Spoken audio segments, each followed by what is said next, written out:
ও দিদি ভাই, টায়ারটা তো পাংচার হয়ে গেছে। হ্যাঁ, এবার কি হবে?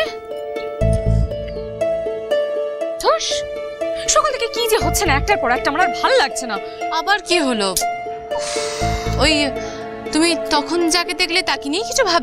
আরে কি যে বলো না, ঠিক টায়ারটা গেল, সকাল থেকে একটার পর একটা উল্টো পাল্টা জিনিসপত্র হয়ে যাচ্ছে। এখন বাড়িতে গিয়ে কত কাজ বলো তো, মিষ্টিটাও নেওয়া হয়নি এখন, আমার ভালো লাগছে না। কি হচ্ছে আমি তিরি।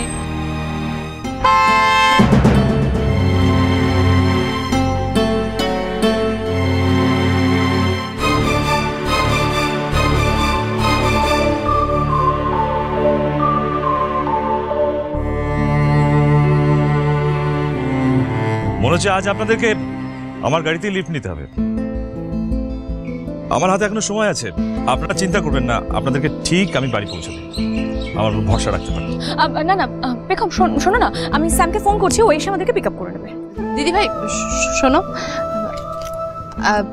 আপনি আমাদেরকে একটা মিষ্টির দোকানের সামনে নামিয়ে দিন, তাহলেই হবে। দায়িত্ব যখন নিয়েছি শেষ অবধি পালন করব। আপনি প্লিজ শুধু শুধু ফোন করবেন না, আপনাদেরকে আমি মিষ্টির দোকান থেকে মিষ্টি কিনিয়ে তারপরেই বাড়ি পৌঁছে দেবো।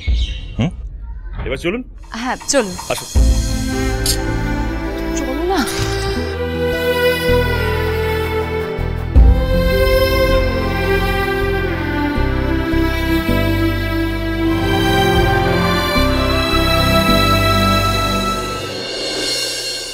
কি এইসব মালা বদল টদল বলছিস তুই? এই বয়সে মানায় এইসব? তার চেয়ে বরং খাওয়া দাওয়া কর, আনন্দ কর, ওইসব বাদ দে। শোন না দাদা, আজকে তোদের কোনো কথাই শোনা হবে না, ব্যাস চল।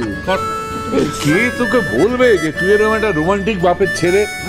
আমার গুণের ছিটে পড়ার পাসনি তুই। বাবা একদম বেরসিক তুমি, দাদু সেটা বলতে চাইছে। আবির আবির অন্তত আমার মত। হ্যাঁ দাদু, একটা কথা আছে, সেটা হলো আজকে মা বাবার কোনো কথা শোনা হবে না, যা প্ল্যান হয়েছে না বহাল থাকবে। এক্স্যাক্টলি ঠিক বলেছিস আবির, আজকে ওদের কোনো কথাই শোনা হবে না। শুনেই বা কি, আমরা শুনবই বা কি করে? আমাদের হাতে তো কোনো পাওয়ারই নেই, যা ডিসাইড করার ছোটরা করবে। কি হলো কি? তুমি আবার ওদের সাথে তাল মেলাচ্ছ তো? হ্যাঁ তাল মেলাচ্ছি কি আর সাধে? এমন ভালোবাসা কজন পায় রে বড়? দেখ, অনেক কপাল করে, অনেক ভাগ্য করে এরকম ছেলে মেয়েদের পাওয়া যায়। আদর যত্ন পায়ে ঠেলতে নেই রে বড়, রাজি হয়ে যা। সব ঠিক আছে, কিন্তু কত ঝক্কি পোহাতে হচ্ছে বলো তো? সকাল থেকে তোমাদের কত খাটাখাটনি যাচ্ছে। মা, এই ভুল ইনফরমেশনটা তোকে কে দিয়েছে রে? আমাদের কিচ্ছু করতে হয়নি, এই পার্টির অ্যারেঞ্জমেন্ট সমস্ত বাচ্চা পার্টি করেছে। আর স্পেশালি তোর দুই বৌমা কোমর বেঁধে লেগে গেছে কাজ করতে। আমরা চেষ্টা করেছিলাম করবার, কিন্তু আমাদের ঘেঁষতেই দেয়নি, টাকাতেও দেয়নি। মাকে জিজ্ঞেস কর না, মা জানে সব। বৌমার জন্য প্রশংসা শোনার ভাগ্য আমার নেই। একদিন জল খাবার করতে গিয়ে ছড়িয়ে একশা। হ্যাঁ একদম। আরে ছোট নাথ বউ আজকে স্পেশাল পায়েস তৈরি করবে বলেছে, দুপুরে মিষ্টি মুখ করাবার জন্য। আপনি যে কি বলেন না মা, সে কখন বানাবে পায়েস? সে তো বাড়িতেই নেই। আরে কাজে বেরিয়েছে, চলে আসবে। ঠিক তাই, খুব জরুরি কোনো কাজ না হলে আজকের দিনে পেখম বাড়ি থেকে বেরোতো না। না বধুয়া যথেষ্ট রেসপন্সিবল। আমি কি বলছি শোন। হ্যাঁ বাবা বল বল। পেখমের কাজটা হলো কিনা কে জানে, ফোনেও পেলাম না ওকে। একটা খবর দিলে পারতো। একবার একটু গিয়ে দেখি আসছে নাকি।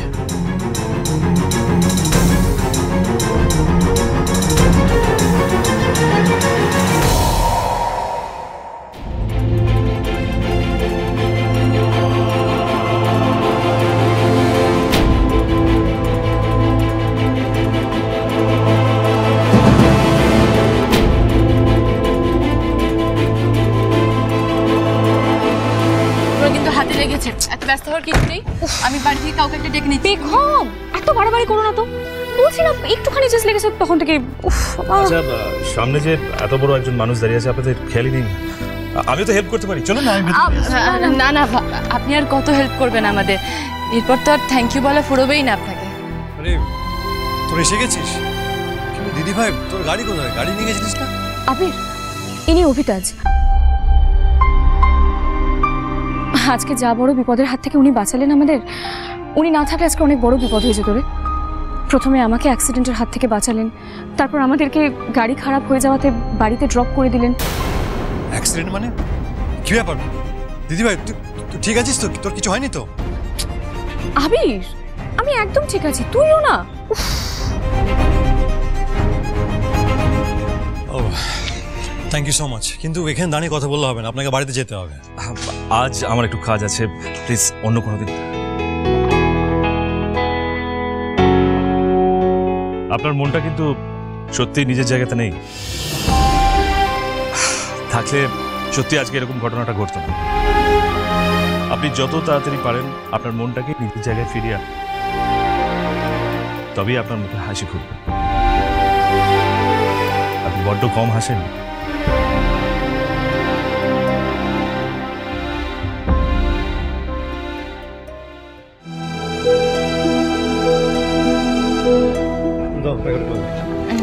না এই থাক, আমার কাছে থেকে আমি নিতে পারবো।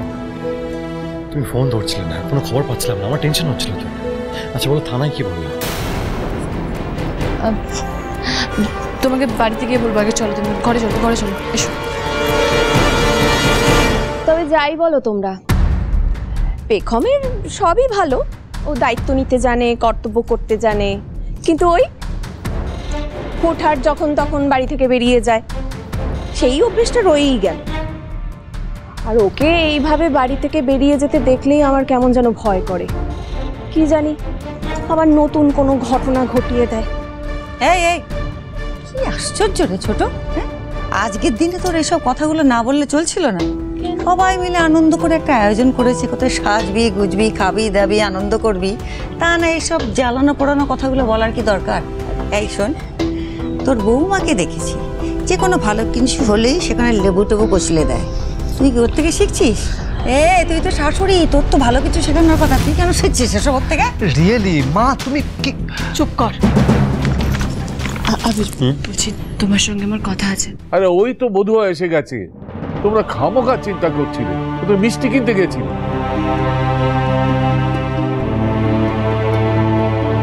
পেখম, ভালো হয়েছে তুই চলে এসেছিস। শোন না, রান্নাঘরে আমার সমস্ত কাজ কমপ্লিট, তোর শুধু পায়েসটা বানানো বাকি। আচ্ছা আমি এক্ষুনি আসছি। ঠিক আছে।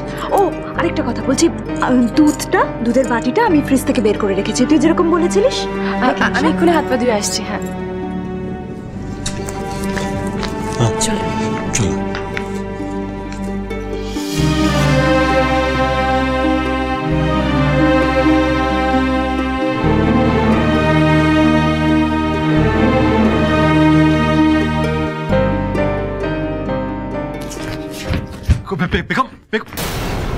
পেখম কি হয়েছে? পেখম, আমার তোমার কথা শোনা একদম উচিত হয়নি আবির। আমার জীবনের একটা দিক দেখতে গিয়ে আবারও অন্য দিকটা তলিয়ে যাচ্ছে। তুমি শান্ত হবে। পারছি না আবির, আমি শান্ত হতে পারছি না। আমার মধ্যে কি টেনশন চলছে আমি তোমাকে বোঝাতে পারছি না। থানায় যাওয়ার আগে তোমাকে আমি সবটা জানিয়েছিলাম, শুধুমাত্র তোমার স্ত্রী হিসেবে নয়, একজন জার্নালিস্ট হিসেবে আমি খুব ভালো করে বুঝতে পারছি আবির তোমাকে ফাঁসানো হচ্ছে। আর সেই সব কিছু জেনে বুঝে তুমি আমাকে সব প্রমাণ নিয়ে থানায় পাঠালে, ওদেরকে সব ইনফরমেশন গুলো দেওয়ালে। কেন আবির? শোনো, আগে তুমি শান্ত হও। দেখো, আজকের দিনটা অন্তত নিজেকে শান্ত রাখো। বাড়িতে সবাই তোমার আশায় আছে, প্লিজ। তুমি বুঝতে পারছো না আবিরের পরিণতি কি হতে চলেছে? তোমাকে ওরা জেলে ধরে নিয়ে যাবে। কে তোমার বিরুদ্ধে কেন এরকম করছে সেটুকু খুঁজে বের করার সময় পর্যন্ত আমার কাছে নেই। আমি কি করব, আমি কোথা থেকে ইনভেস্টিগেশন শুরু করব, আমি কিচ্ছু বুঝতে পারছি না। সত্যি আমার মাথায় ঢুকছে না। দেখুন, আমি জানি আমি কোনো দোষ করিনি, আমার কিচ্ছু হবে না। তুমি সবকিছু জেনে বুঝো আমাকে কেন থানায় জোর করে পাঠালে?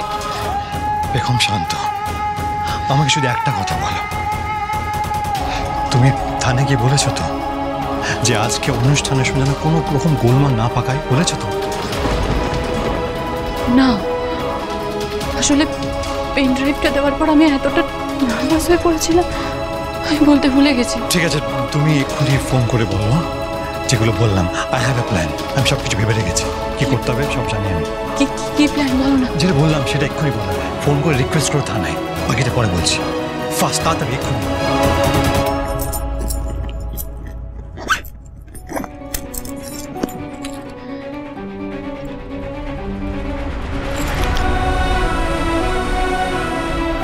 স্যার, আমি আপনাদের কথা মতো আপনাদের সব ইনফরমেশনই দিয়েছি। শুধু আমার একটাই রিকোয়েস্ট, আপনারা আজকে কোনো স্টেপ নেবেন না। আপনাদের যা করার আপনারা কাল থেকে শুরু করুন। আর আমি এখনো বলছি, কেসটা যেভাবে দেখাচ্ছে সেটা সত্যি নয়। দেখুন, আমরা আপনার রিকোয়েস্টটা নিয়ে ভেবে দেখব।